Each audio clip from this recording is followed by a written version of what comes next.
وعلى آله وصحبه أجمعين وبعد. Page number 95. کہہ رہے ہیں کہ تبتنی الکلمات علی مادۃ ثلاثیہ عادۃ علی نحو کلمات جو ہے تو عمومی طور پر جو ان کا مادہ ہوتا ہے یعنی روٹ ورڈ ہوتا ہے وہ 3 حرف پر مشتمل ہوتا ہے عموماً. کسی بھی کلمے کا جو مادہ ہوتا ہے کسی بھی کلمے کا عمومی طور پر جو اس کا جو مطلب 3 حرفوں پر وہ کیا ہوتا ہے مشتمل ہوتا ہے.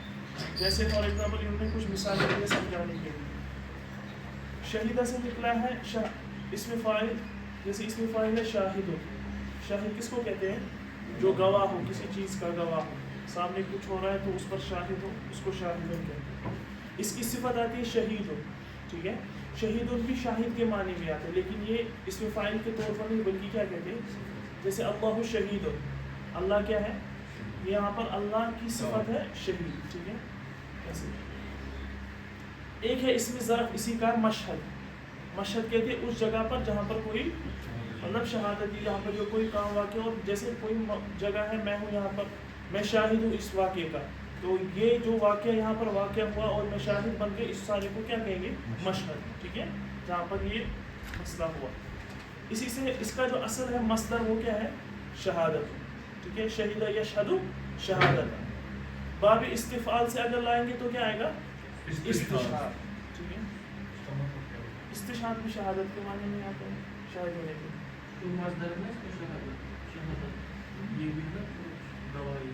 گواہی کے معنی میں. ٹھیک, بابی استفعال میں سے. ہاں, اب دیکھیے اس میں فاعل میں شہیدہ ہی ہے اصل. 3 اصل تو مصدر جو ہے اس کا مادہ جو ہے وہ ہے شین ہاں اور دال.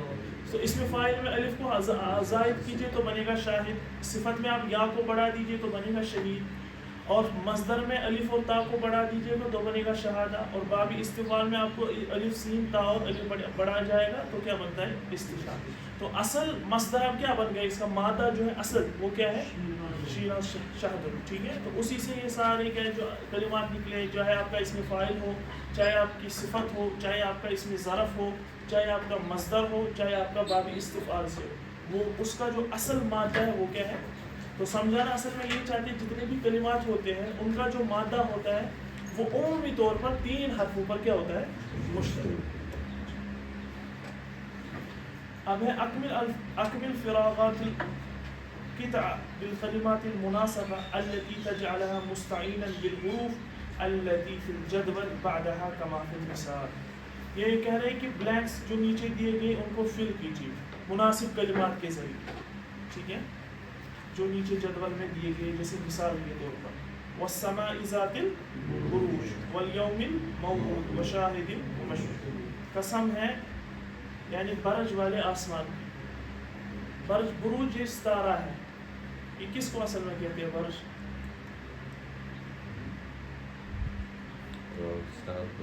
ایسٹیرائڈس آپ نے دیکھے ہیں؟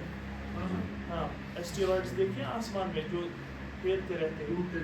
ہاں, ان کے لیے بھی برج کا استعمال ہوتا ہے. اور دوسرے معنی میں جو چمکدار زیادہ چمکیلے والے ستارے ہوتے ہیں نا, جو مطلب آسمان پہ آپ نے دیکھے ہوگے کئی ستارے ہوتے ہیں, لیکن کچھ ایسا ہوتا ہے جو زیادہ ہاں, اس کو بھی برج اصل میں بجلی سے نکل رہا ہے, برق سے. تو اس کا مطلب یہ ہے کہ زیادہ چمک. تو یہاں پر اللہ تعالیٰ قسم کھاتے ہیں کہ مجھے قسم ہے کس والے برج والے آسمان کی, یعنی جن پر ستارے کیا کرتے ہیں چمکتے. والیوم الموعود, اور وعدے والے دن کے, یعنی جس دن کا وعدہ کیا گیا وہ کون سا دن ہے روز قیامت. ٹھیک ہے, وشاہد ومشہود, وشاہد اور جو گواہ ہے اور جہاں پر گواہی دی جائے گی اس جگہ کی بھی قسم اللہ تبارک و تعالیٰ کھا رہے ہیں. تو اسی طریقے سے کچھ آیتیں انہوں نے دی, اس میں آپ کو ان کو کیا کرنا ہے فل کرنا ہے. اذا السماء انفطرت, فطرت کے کس معنی میں ہے؟ ریزہ ریزہ ہونے کے معنی میں. جب آسمان کیا ہو جائے گا پھٹ جائے گا. پھر کیا ہے وَإِذَا الْكَوَاكِبُ انتَصَرَتْ. انتصارت مینس جو روشنی کسی جو کوئی چیز روشن ہوتا ہے نا, پھر وہ روشنی جب گل ہو جاتی ہے تو اس انتصارہ اسی کے معنی میں آ جاتا ہے. وَإِذَا الْكَوَاكِبُ کسرت. جب ستاروں کی روشنی کیا ہو جائے گی؟ زائل ہو جائے گی. وَإِذَا الْبِحَارُ فُجِّرَتْ. اور بہار کہتے ہیں کس کو؟ سمندر کو. جب سمندر کیا ہو جائے گا؟ خشک پھٹ جائے گا. ہاں بحر کی جمع بہار, اسی لیے فعل جو آیا ہے نا مؤنث آیا فجرت. وَإِذَا الْقُبُورُ بُعْثِرَتْ. وَإِذَا الْقُبُورُ, جب قبریں پھر سے کیا ہو جائے گی؟ جب یعنی قبریں پھر سے اکھیڑ دی جائے گی, یعنی قبروں میں سے مردے پھر سے کیا ہو جائے گے؟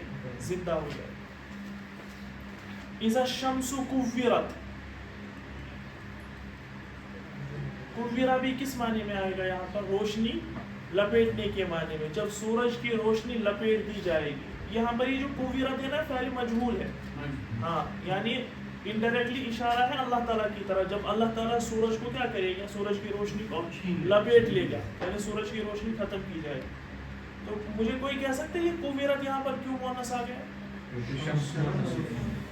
تو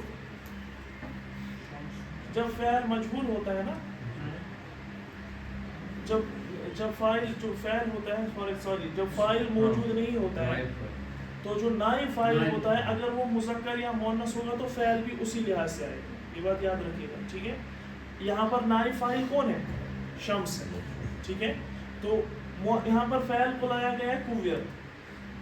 اگر ہم اس کو معروف لاتے ہیں تو شمس آتا ہے, ٹھیک ہے. اگر یہاں پر فاعل موجود ہوتا ہے تو یہ بات یاد رکھیے گا, جب فاعل موجود نہیں ہوتا ہے تو فعل کس کے ریلیٹڈ کس کے مطابق آتا ہے؟ نائب فاعل کے ہوتا ہے. تو نائب فاعل اگر آپ کا مذکر ہے تو فاعل بھی مذکر آئے گا, اور نائب فاعل اگر آپ کا مؤنث ہے تو فعل بھی مؤنث ہے. پھر کیا اذا الشمس كورت واذا النجوم قدرت. وہی معنی ہے کہ جب جو ستارے ہو جائیں گی وہ کیا ہو جائے گی؟ وہ ٹوٹ جائیں گے, ریزہ ریزہ ہو جائیں گے. وَإِذَا الْجِبَالُ سُيِّرَتْ. جب پہاڑوں کو کیا کیا جائے گا؟ چلا دیا جائے گا. سیرہ یسیر اصل میں تسیر کے معنی میں چلنا. تو مطلب ہے یہاں پر جب پہاڑوں کو چلا دیا جائے گا یعنی پہاڑ ایک جگہ پر ہے, جب وہ ہل جائے گی ایک جگہ سے تو مینس ختم ہونا. وَإِذَا الْعِشَارُ عُطِّلَتْ. اشار کہتے ہیں اس اونٹنی کو جو 10 ماہ کی, ٹھیک ہے. 10 ماہ کی جب اونٹنی ہوتی ہے نا اس کو کیا کہتے ہیں؟ اشار. تو یہاں پر مراد ہے جب 10 ماہ کی اونٹنیوں کو چھوڑ دیا جائے, ٹھیک ہے. تو 10 ماہ کی اونٹنی بڑی عرب کے یہاں پر بڑی یہ ہوتی تھی, تو اس کی بڑی قدر و قیمت کی جاتی تھی اور دیکھ بھال کی جاتی. تو مطلب ہے جب اس کو چھوڑ دیا جائے گا یعنی قیامت کی طرف اشارہ ہے, تو اس کی طرف کوئی توجہ وغیرہ نہیں تھی. وَإِذَا الْوُحُوشُ حُشِرَتْ. وحشن کی جمع وحوش کہتے ہیں درندوں کو, ٹھیک ہے. وَإِذَا الْوُحُوشُ حُشِرَتْ یعنی جب وحشی جانوروں کو جمع کیا جائے. حشر کہتے ہیں جمع کریں. یوم محشر کو بھی کیوں میدان محشر کو میدان محشر کیوں کہا جاتا ہے؟ یعنی جہاں پر سب کو کیا کیا جائے گا؟ ایک ساتھ جمع کیا. تو یہاں پر ہے وَإِذَا الْوُحُوشُ حُشِرَتْ جب وحشی جانوروں کو جمع کیا جائے. یہ سارا کس کی طرف اشارہ ہے؟ قیامت کے دن کی طرف, جب اللہ تبارک و تعالیٰ کی عزت سے تمام مخلوقات کو پھر سے کیا کیا جائے گا؟ زندہ اور جمع کیا. وَإِذَا الْبِحَارُ سُجِّرَتْ. وَإِذَا الْبِحَارُ سُجِّرَتْ جب سمندر کیا ہو جائیں گے؟ خشک ہو جائیں گے. فجرت مینس پھٹ جانا, پھٹ جانا, لہریں اٹھنا. سجرت مینس سوکھ جانا.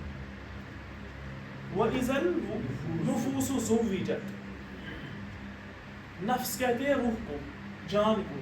وَإِذَا النُّفُوسُ اسی کا پلورل ہے نفوس. وَإِذَا النُّفُوسُ زُوِّجَتْ جب نفسوں کو واپس جوڑ دیا جائے یعنی روحوں کو جسموں کے ساتھ واپس ملا دے. زوج یزوج تزویج یعنی نکاح کے معنی میں آتا ہے. اس کو کیوں کہا جاتا ہے زوج؟ یعنی کیونکہ اس میں ایک رشتہ دوسرے کے ساتھ کیا ہو جاتا ہے؟ جڑ جاتا ہے, جسمانی اعتبار سے بھی اور روحانی اعتبار سے بھی. کیونکہ اللہ تعالیٰ نے قرآن میں میاں بیوی کے رشتے کو کیا کہا؟ ہن لباس لکم وانتم لباس لہم. تو تزویج بھی اسی کے معنی میں. نکاح کو بھی ہم زوج یا تزویج اس لیے کہتے ہیں کیونکہ اس میں ایک رشتہ دوسرے کے ساتھ جڑ جاتا ہے. تو یہاں پر بھی نفوس زوجت کے معنی میں کیا ہے؟ جب نفسوں کو روحوں کو اپنی جسموں کے ساتھ واپس جوڑ دیا جائے. پھر کیا ہے؟ وَإِذَا النُّفُوسُ زُوِّجَتْ وَإِذَا ہاں وَإِذَا الصُّحُفُ نُشِرَتْ، جب کتابوں کو منظر عام پر لایا جائے گا، یعنی جو نام اعمال ہوگی انسانوں کے ان کو کیا کیا جائے گا؟ نشر کیا جائے گا، پیش کیا جائے گا، اسی کے معنی میں. ٹھیک ہے، نشر ینشر، نشر کس کے معنی میں آتا ہے؟ اصل میں پھیلانے کے معنی. جب بھی ہم کہتے ہیں مثال کے کوئی کتاب آتھر پبلش کرتا ہے کتاب، وہ کہتا ہے کہ پھر میری کتاب نشر ہو گئی، یعنی میری کتاب منظر عام پر آئے، اور جو یہ منظر عام پر لاتا ہے اس کو کہتے ہیں ناشر. تو یہاں پر کیا مراد ہے؟ وَإِذَا الصُّحُفُ نُشِرَتْ، جب نام اعمال، صحف سے یہاں پر مراد کیا ہے؟ نام اعمال. جب نام اعمالوں کو کیا کیا جائے گا؟ سامنے لایا.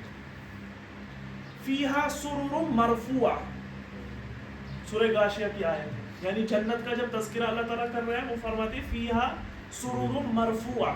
سرر سریر کی جمع ہے، سریر مینس پلنگ، تو وہاں پر بڑے بڑے، مرفوع مینس جو مطلب بلند ہوگی، مرفوع اسی کو کہتے ہیں.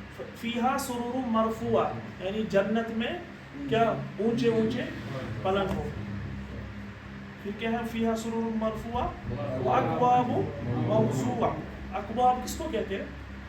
قلوب کی جمع کہتے ہیں اکواب، اور اس میں پیالے لگے ہوئے ہوں گے. ٹھیک ہے، کراکریز. کہاں پر؟ جنت میں. پھر کیا ہے؟ وَنَمَارِقُ مَصْفُوفَةٌ. نمارق کس کو کہتے ہیں؟ نمارق تکیوں کو کہتے ہیں. ٹھیک ہے، جو جہاں جس کے ساتھ ہم ٹیپ وغیرہ لگاتے ہیں. مصفوفہ کہتے ہیں صف در صف، صف سے نکلا ہے. مصفوف مینز وہاں پر تکیے صف در صف لگے ہوئے ہوں گے، بچھائے ہوئے ہوں گے. کہاں پر؟ جنت. فرماتے ہیں قال النبی صلی اللہ علیہ وسلم لیس منا من ضرب الوجہ، وہ ہم میں سے نہیں ہے. لیس منا مینز ہم میں سے، من ضرب الوجہ جو اپنے چہرے کو مارے. ہاں ہاں، خدود بھی آتا ہے. خد کس کو کہتے ہیں؟ رخسار کو کہتے ہیں، یعنی جو اپنے چہرے کو پیٹے وہ ہم میں سے نہیں. وہ شکل جیوب، اور اپنا گریبان پھاڑ دے، وہ بھی ہم میں سے. اسے غصے میں انسان کرتا ہے، جب لڑائی ہوتی ہے، مصیبت آ جاتی ہے، وہ کیا کرتا ہے؟ اپنے چہرے کو پیٹتا ہے، اپنے گریبان کو پھاڑ دیتا ہے. اللہ کے نبی صلی اللہ علیہ وسلم نے اس سے کیا فرمایا؟ منع فرمایا کہ یہ وہ شخص ہم میں سے نہیں ہے جو اپنے رخسار کو پیٹے اور اپنے گریبان کو پھاڑے. وَدَعَا بِدَعْوَةِ الْجَاهِلِيَّةِ، اور جاہلیت والے چیخے دے یا جاہلیت والے نعرے لگائے، وہ ہم میں سے نہیں. جہاں پر بھی حدیث میں آتا ہے نا، یہاں پر ایک پوائنٹ یاد رکھیے کہ جہاں پر بھی اللہ کے نبی صلی اللہ علیہ وسلم نے فرمایا کہ جس نے یہ کام کیا فلیس منا، یا جس سے مثال جو من جس نے دھوکہ دیا وہ ہم میں سے نہیں. تو اس سے مراد کیا ہے؟ اس سے مراد یہ نہیں کہ وہ مسلمان نہیں ہے، اس سے مراد ہے کہ محدثین کرام فرماتے ہیں کہ وہ ہمارے اصل طریقے پر نہیں ہے. جو ہمارا اصل طریقہ ہے، جو جہاں صحیح طریقہ ہے، وہ ہمارے اس طریقے پر نہیں. یہی اصل معنی ہے. لیس منا سے مراد یہی. قال صلی اللہ علیہ وسلم اطلب قلبک فی ثلاثۃ مواطن. کہ اللہ کا نبی کے اصل میں قول نہیں ہے، یہ حضرت عبداللہ بن مسعود رضی اللہ عنہ کا قول ہے. صحیح تو یہی ہے. تو یہ قول جو انہوں نے ذکر یہاں پر کیے ہیں، یہ حضرت عبداللہ بن مسعود کا. فرماتے ہیں کہ اطلب قلبک فی ثلاثۃ مواضع، کہ 3 موقعوں پر اپنے دل کو طلب کرو، یعنی اپنے دل کو دیکھو، اپنے دل کو پرکھو. تم اپنے دل کو اس وقت پا لیتے ہو کہ نہیں. پہلا عند سماع القرآن، جب تم قرآن سنتے ہو، جب تم قرآن کی تلاوت سنو گے اس وقت اپنے دل کو دیکھو، اس پر کیا کیفیت طاری ہوتی ہے. اگر رکت طاری ہوتی ہے، کیفیت طاری ہوتی ہے، تو سمجھ لو تمہارے پاس دل موجود ہے. دوسرا وفی مجالس ذکر، یہاں پر ڈیش میں کیا آئے گا؟ مجالس، یعنی مجالس ذکر کے اندر اپنے دل کو پرکھو کہ تمہارے پاس دل موجود ہے کہ نہیں. وفی اوقات خلوہ، اور خلوت کے موقع پر، تنہائی کے موقع پر اپنے دل کو پرکھو، کیا تمہارا دل صحیح طور پر وہاں پر موجود ہے کہ نہیں. فَإِن لَمْ تَجِدْهُ فَاسْأَلِ اللَّهِ، اگر تم ان 3 موقعوں پر اپنے دل کو نہیں پاتے، یعنی تمہارا دل ان 3 مواقع پر صحیح نہیں رہتا ہے، تو کیا ہو؟ تو ہے کہ أَن يَمُنَّ عَلَيْكَ، کہ اللہ تعالیٰ سے دعا مانگو کہ اللہ تعالیٰ تم پر مہربان ہو جائے اور تمہیں عطا کرے بِقَلْبٍ، ایک دل، فَإِنَّهُ لَا قَلْبَ لَكَ، کیونکہ تمہارے پاس اگر 3 موقعوں پر تم اپنے دل کو نہیں پا رہے ہو تو سمجھو کہ تمہارے پاس کوئی دل. اس سے مراد کیا ہے کہ 3 موقعوں پر دل کو دیکھنا. اطلب مینس ہو گیا طلب کرنا.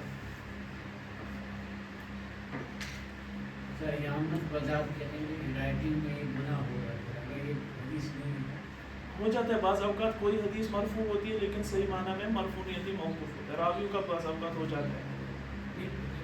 ہاں اصل میں تو عبداللہ بن مسعود رائٹنگ میں وضاحت کرنی، ہاں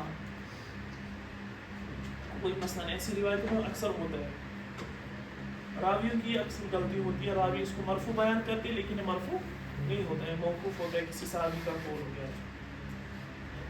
تو اس کا مطلب ہے کہ اللہ تعالیٰ نے جیسے قرآن کے اندر فرمایا نا کہ جب مومنین اللہ تعالیٰ کی آیتیں سنتے ہیں وجلت قلوبہم، تو ان کے دل پر کیا ہو جاتے ہیں؟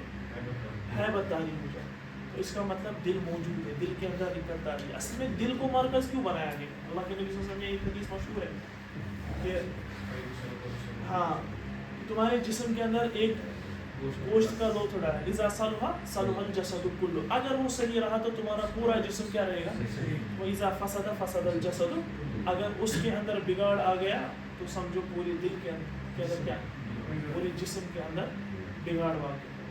تو یہ دل ہے جو انسان کو کیا کر رہا ہے، انسان اگر یہ دل صحیح رہا تو انسان کا پورا جو اپنا مطلب اس کی جو ایکٹیویٹیز ہوگی وہ کیا رہے گی، وہ درست۔ اور اگر اس دل کے اندر بگاڑ آ گیا، اسی وجہ سے اللہ کے نبی صلی اللہ علیہ وسلم تنبیہ فرماتے تھے صحابہ کو یا دیگر افراد کو کہ دل کی قسوت سے، دل کی سختی سے اللہ سے پناہ مانگو، کیونکہ جب دل سخت ہو جاتا ہے نا، قرآن میں بھی جب اللہ تعالیٰ ذکر فرماتے ہیں نا پچھلے قوموں تو فرما کیا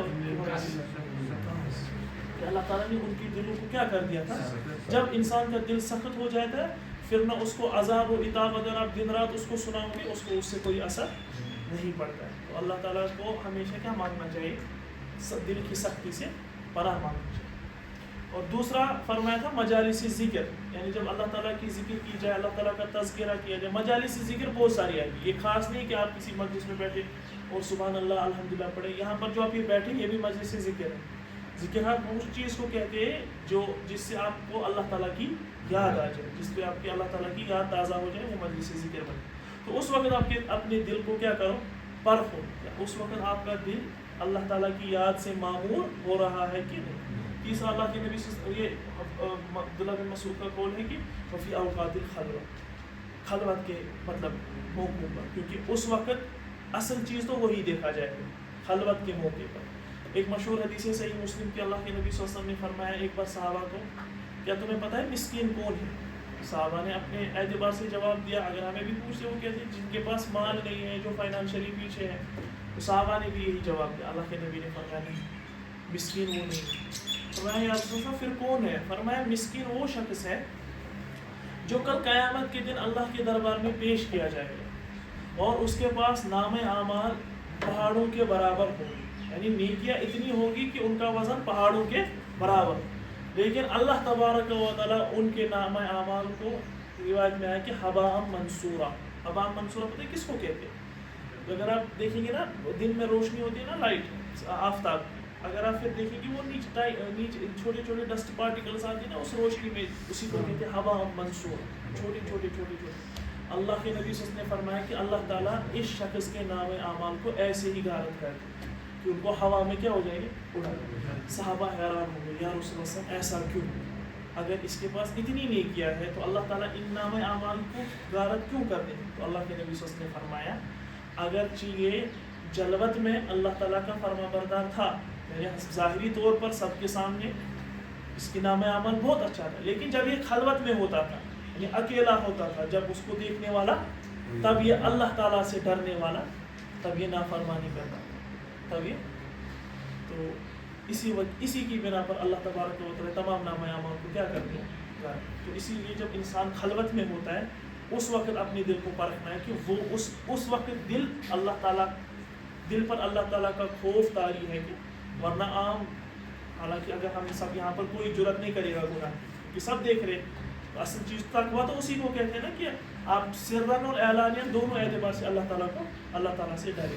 تو یہاں پر بھی اللہ یہ فرماتے عبداللہ بن مسعود کہ اپنے دل کو دیکھو کہاں پر، اوقات الخلوہ میں، کیا وہ اس وقت پر اللہ سے ڈرتا ہے کہ فَإِنْ لَمْ تَجِدُوا، اگر نہیں پا رہے ہو ان تین مواقع پر تو پھر اللہ تعالیٰ سے دعا کرو کہ اللہ تعالیٰ تمہیں قلب سلیم عطا کرے۔ تو اب یہ کیا ہے، یہ کیا دیا ہے مجھے سمجھ نہیں آ رہا۔ ہاں اس کی جواب نہیں، یہ جو کالم دیا ہے نا نیچے کی،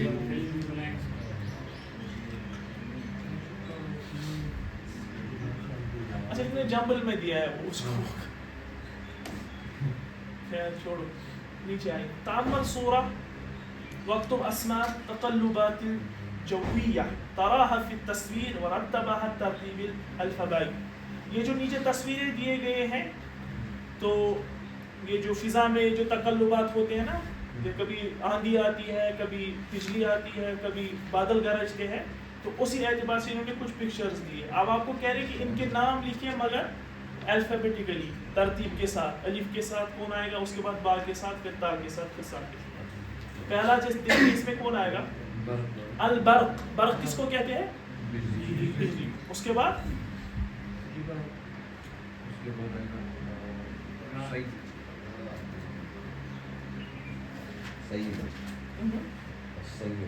اس کو کہتے ہیں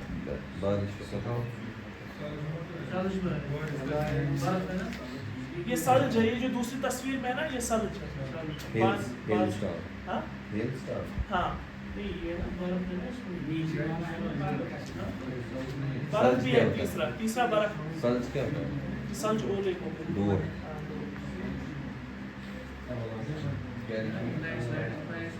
برف کو کیا کہتے ہیں؟ سلج بھی کہتے ہیں. برف کو سلج بھی کہتے ہیں. اس کو بھی سلج کہتے ہیں. جو اولے پڑتے ہیں نا، اس کو بھی سلج کہتے ہیں. اور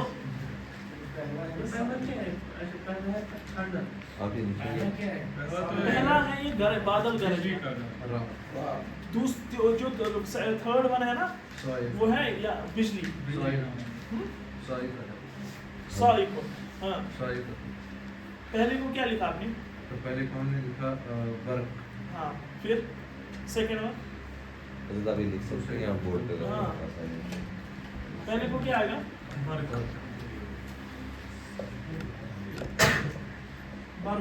دوسرے کو ہاں بس سیدھے ہی برق لکھنا ہے. برق سیدھے. تیسرے کو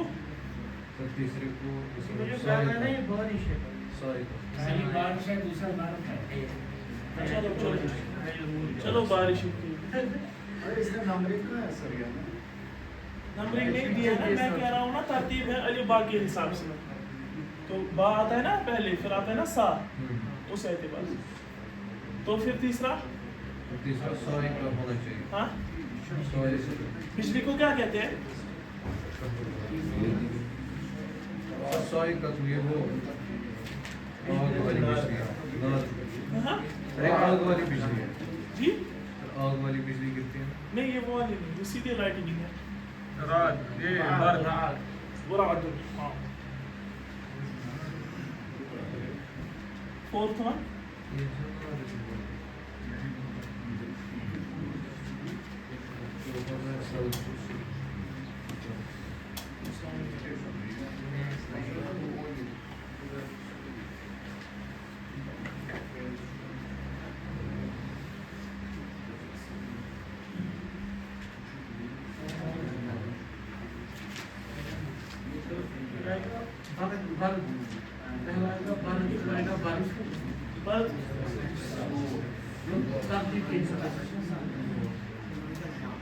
ہاں ہاں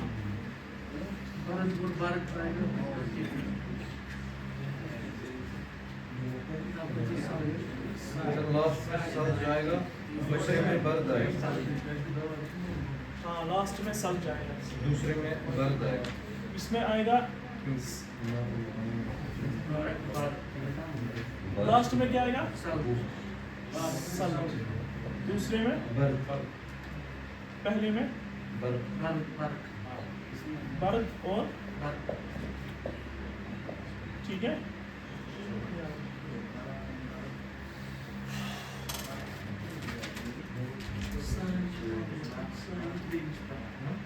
تو پہلے برد آتا ہے. چلو کوئی بات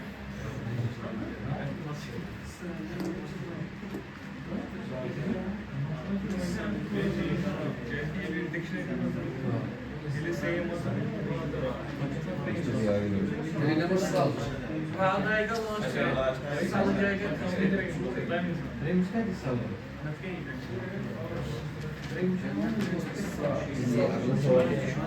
اگلا سوال ہے سل کلمات بالصور التي تدل عليها واكتبها جموعها كما في المثال. کہا گیا کہ آپ کو جو تصویریں دیے گئی ان کو ان کے ساتھ جوڑیے. اس کا صحیح کیا آئے گا؟ جیسے آما کا آور اس میں دیکھیے کون ہے اس کو اس کے ساتھ جوڑیے. آرج کون ہے اس کو اس کے ساتھ جوڑیے. ابکم کون ہے اس کو اس کے ساتھ جوڑیے. اس میں تو ایک کا ایک کی تصویر ہی نہیں بنانی ہے اور ساتھ میں اس کا پلیولر بھی لکھنا ہے آپ کو. جیسے آما کا پلیولر آتا ہے امیون اور امیان. آور کا اور آرج کا ابکم کا بکمن بکمان. اسمن کا سمیان. ابتر کا اچھا ابکم کس کو کہتے ہیں؟ ابتر کس کو کہتے ہیں؟ اچھا آرج کس کو کہتے ہیں؟ آور کس کو کہتے ہیں؟ جس کی آنکھ نہ ہو. آما کس کو کہتے ہیں؟ دونوں آنکھوں سے کیا ہو؟ دونوں آنکھوں سے نابینا. اور آور کہتے ہیں جس کی آنکھ ایک آنکھ بینا ہو اور دوسری آنکھ نابینا. ہاں ضریر.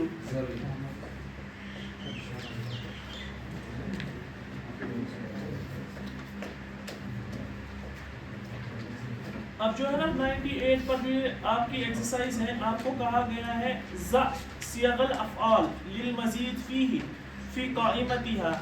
یہ جو ہم نے افعال کے صیغے آپ کو دیے اوپر کالم میں, ان کو اپنے اپنے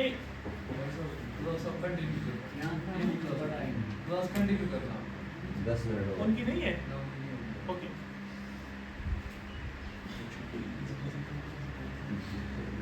یہ جو انہوں نے افعال دیے ان کو آپ کو اپنے سیوٹیبل کالمز میں یہاں پر ایڈ کرنا ہے. ٹھیک ہے اس میں دیکھنا آپ کو باب افتعال میں سے کون آئے گا, باب استفعال میں سے کون آئے گا, باب تفاعل میں سے کون ہے, باب تفاعل میں سے اور باب مفاعلہ میں سے.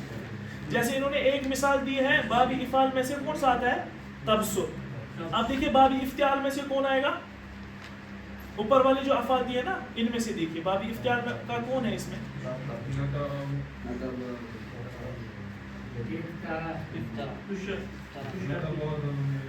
نہیں وہ تو تفاعل کے معنی میں.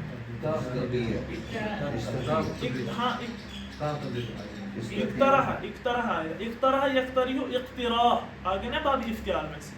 تو ایک آئے گا یہ اقتراح, اس کو فل کیجئے, لکھیے اس کو ساتھ میں اقتراح.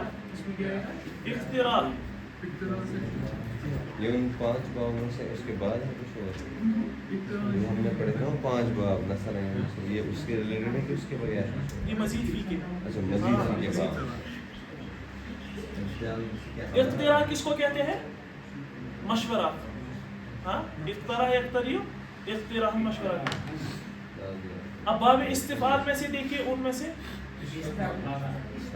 استقبل یستقبل, تو کیا ہے استقبلوا مینس ان سب نے ان کا استقبال کیا.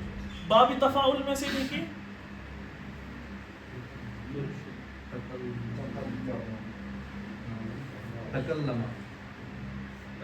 ہاں تکلم یتکلم تکلما, تو اس میں کون سا آ گیا؟ باب تکلم آئے گا, یعنی ان دونوں نے باتیں کی.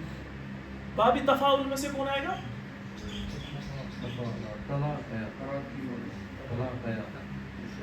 پہلا والا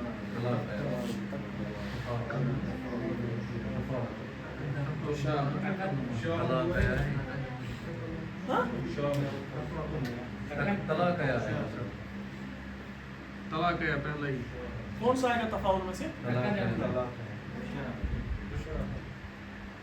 ہاں طلاق ہے, طلاق کی طلاق یہ بھی آئے گا. اور باب مفاعلہ میں سے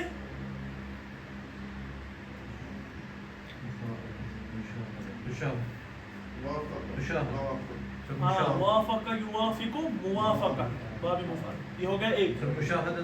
ہاں اب وہ دوسرے میں فل کیجیے. اب ہے اور کون؟ باب افعال میں سے ایک اور دیکھیں.